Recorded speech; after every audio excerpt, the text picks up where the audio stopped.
Pip,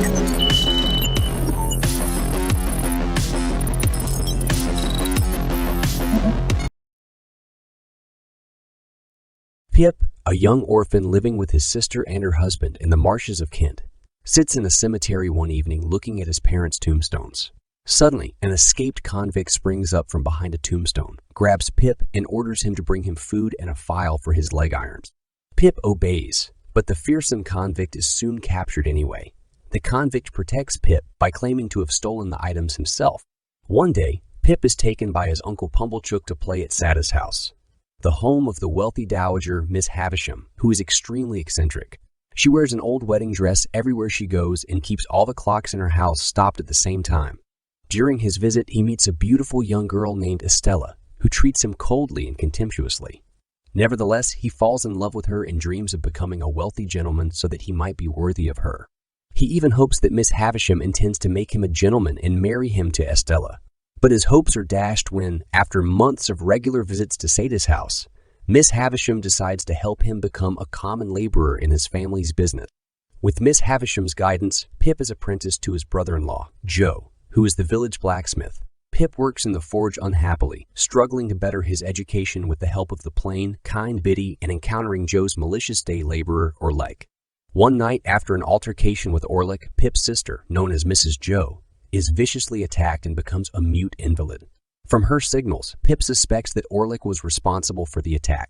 One day, a lawyer named Jaggers appears with strange news. A secret benefactor has given Pip a large fortune, and Pip must come to London immediately to begin his education as a gentleman. Pip happily assumes that his previous hopes have come true, that Miss Havisham is his secret benefactor and that the old woman intends for him to marry Estella. In London, Pip befriends a young gentleman named Herbert Pocket and Jaggers' law clerk, Wemmick. He expresses disdain for his former friends and loved ones, especially Joe, but he continues to pine after Estella. He furthers his education by studying with the tutor Matthew Pocket, Herbert's father. Herbert himself helps Pip learn how to act like a gentleman. When Pip turns 21 and begins to receive an income from his fortune, he will secretly help Herbert buy his way into the business he has chosen for himself. But for now, Herbert and Pip lead a fairly undisciplined life in London, enjoying themselves and running up debts.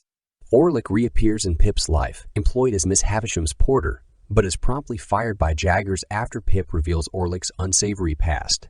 Mrs. Joe dies, and Pip goes home for the funeral, feeling tremendous grief and remorse. Several years go by until one night a familiar figure barges into Pip's room, the convict, Magwitch, who stuns Pip by announcing that he, not Miss Havisham, is the source of Pip's fortune. He tells Pip that he was so moved by Pip's boyhood kindness that he dedicated his life to making Pip a gentleman, and he made a fortune in Australia for that very purpose. Pip is appalled, but he feels morally bound to help Magwitch escape London as the convict is pursued both by the police and by Compeyson, his former partner in crime. A complicated mystery begins to fall into place when Pip discovers that Compeyson was the man who abandoned Miss Havisham at the altar, and that Estella is Magwitch's daughter. Miss Havisham has raised her to break men's hearts, as revenge for the pain her own broken heart caused her. Pip was merely a boy for the young Estella to practice on. Miss Havisham delighted in Estella's ability to toy with his affections. As the weeks pass, Pip sees the good in Magwitch and begins to care for him deeply. Before Magwitch's escape attempt, Estella marries an upper-class loot named Bentley Drummle. Pip makes a visit to Sada's house where Miss Havisham begs his forgiveness for the way she has treated him in the past, and he forgives her. Later that day, when she bends over the fireplace, her clothing catches fire and she goes up in flames. She survives but becomes an invalid. In her final days, she will continue to repent for her misdeeds and to plead for Pip's forgiveness.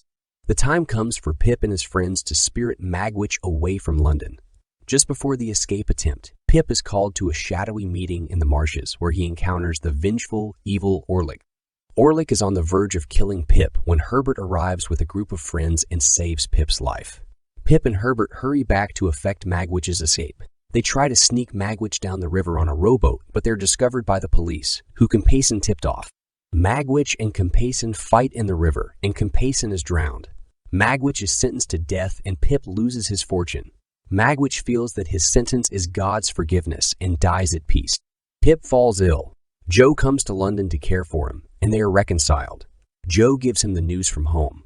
Orlick, after robbing Pumblechook, is now in jail. Miss Havisham has died and left most of her fortune to the pockets.